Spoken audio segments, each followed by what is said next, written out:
Hello guys and welcome. Another Monday and another exciting week of the UDL Playoffs, and my review of the third round is coming up. So the third round is in the championship bracket. These are the semifinals and the final week of the consolation round. So let's get directly to the first matchup, which saw the Dubai Mighty Camels face the Las Vegas Ice Dice.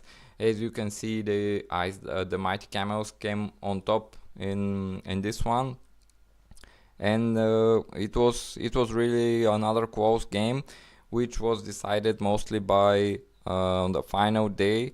The Mighty Camels had a lot more players active on Sunday, though they needed to take this I don't like.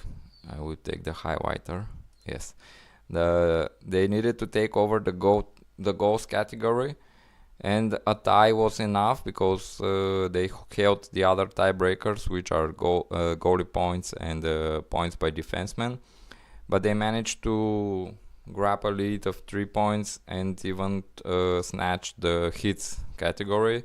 So again, the run continues for the Mighty Camels. As far as contributors go, you see here not your most typical, but I have listed these ones here because they contributed across the board. Tom Wilson is having a quite a season, and he's contributing not only in the gritty categories but also his shooting and scoring.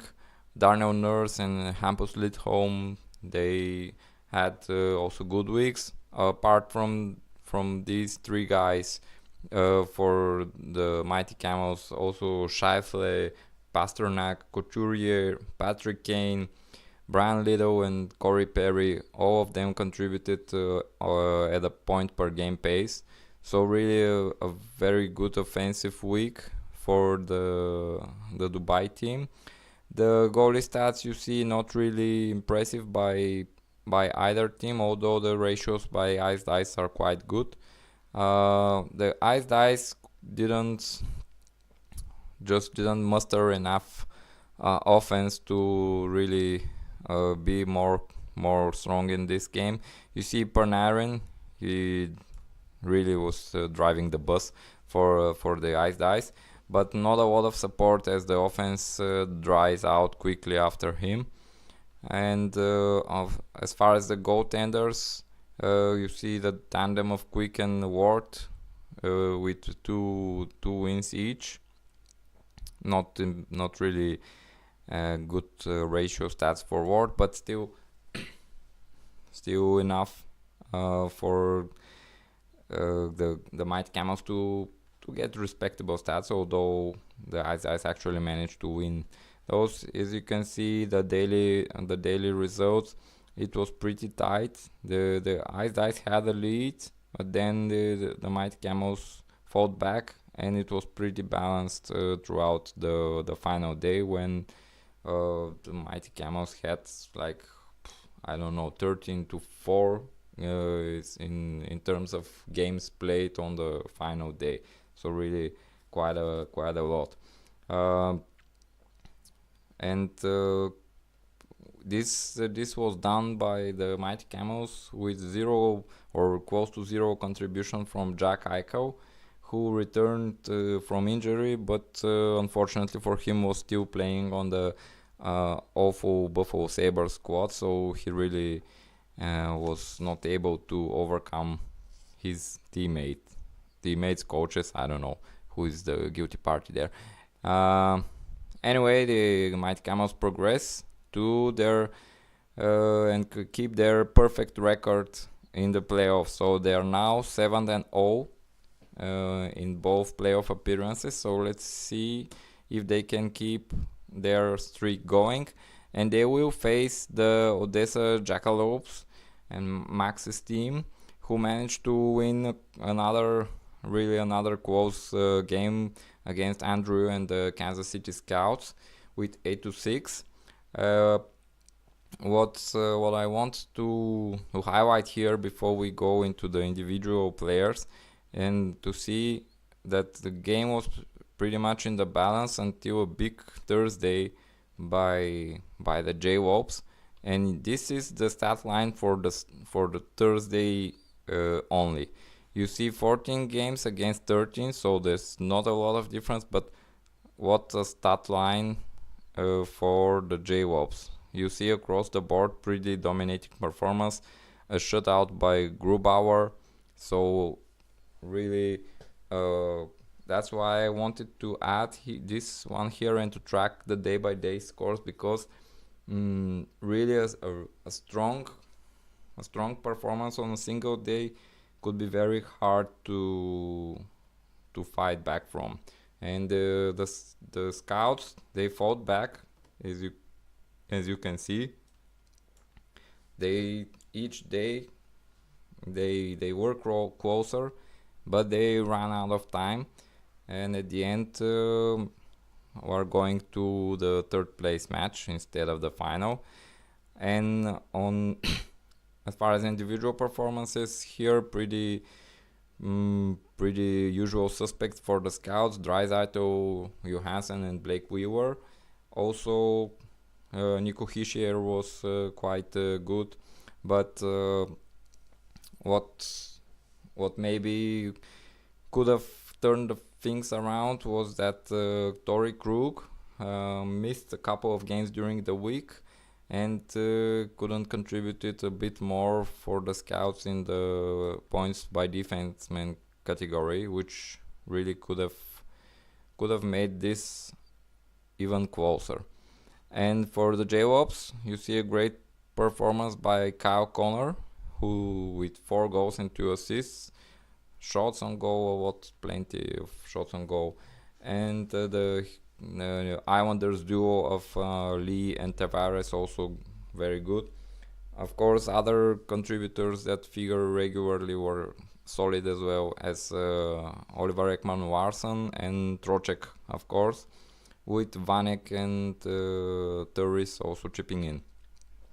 Max was even able to win and had the luxury to keep Pontus Alberg and his 6 points on the farm through most of the matchup, and he didn't get any or nearly nothing from Gustav Nyquist, so he has maybe at least some more potential that he could explore during the final matchup.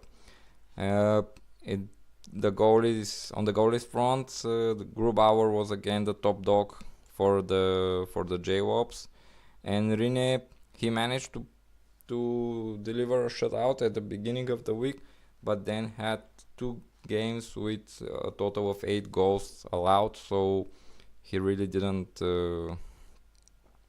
help the cause of the scouts as much as he could and he had during the season. So these are our finalists, and this is how the bracket looks like. The Mighty Camels will face the J-Lobes. This is, I think, if I'm not mistaken, a second appearance in the final for each of the 2 teams. But with the difference that Clint managed to win his only appearance in the final, and the J-Lobes were beaten by the Ramparts in their only trip to the final. Still, 2 of the better teams, and it will definitely be interesting final. It runs 2 weeks. I posted on the chat, but I'm sure everyone is aware that the final and the third place match will run until the end of the regular season in the NHL, which means the Sunday, the April 8th. And the third place match will face off Kansas City Scouts and the Las Vegas Ice Dice. So Andrew and Mark will face off for some pride and also some cash, and of course the right to be a podium finisher in the championship bracket. Now we take a quick look at the matchups in the consolation round. So the Hearst Lumberjacks and Kevin's bearded team managed to win the consolation bracket. They were basically carried by the best, maybe the best bearded man in the league in Brent Burns, because they had so many injuries throughout the week and not really an impressive showing as far as stats go. But Burns was really the main force, so they managed to win some close categories, but also, and this year I want just to show you. It seems like a tie for the save percentage here, but when you see the actual numbers and add some more digits, you see that Hearst actually wins by 0.0002 difference, so very close. Kamloops, they really didn't have their best week compared to the previous weeks when they managed to reach the final of the consolation bracket. They got Patrick Laine back from injury, but he couldn't hit the score sheet and finished with 0 points. So not his best week, and not the best week by the Blazers. Anyway, congratulations to both Kevin and Greg on their efforts for in the consolation bracket. Although their respective teams had already traded the first rounders, and in the third place matchup in the consolation bracket was, I would say, maybe the best matchup in both brackets this week. Very strong performance by the Warriors and the Royals. A really more fitting matchup for the championship bracket than the consolation, but this is a good sign for both teams. Looking ahead to next season, the Warriors managed to come on top. You see, but the most categories were pretty close. The shots were just separated by 2 special team points, really one block shots. And look at the goaltending stats for both teams. Really solid, and any of the teams should have and could have expected to win the goalie categories, or to have a goalie category sweep if they faced another team, but they faced each other, so they pretty much split the categories. Here the main guys were Gibson for the Royals, who posted 5 goalie points and a shutout, and Cam Talbot for the Warriors, who posted 7 goalie points, but the shutouts was a product of Wongo, who then got injured later in the week. But the Warriors, they had really strong contribution from many guys like Houdon and Di Giuseppe, who they pay a handsome amount of UDL dollars. So he finally shows some potential to be living up to his contract. Also, Jimmy Vesey, Jordan Stowe, and Alex Steen all contributed at a point per game pace for a strong finish by the Warriors, who win the third place and some additional lottery balls at this year's draft lottery. And speaking about the draft lottery, here is the final consolation bracket, how it ended, the first, second, and third, and more importantly, how does this impact the lottery odds. So here we have it, the original owner, which are the teams that participated in the consolation round, and here are the playoff teams that are already out of the running.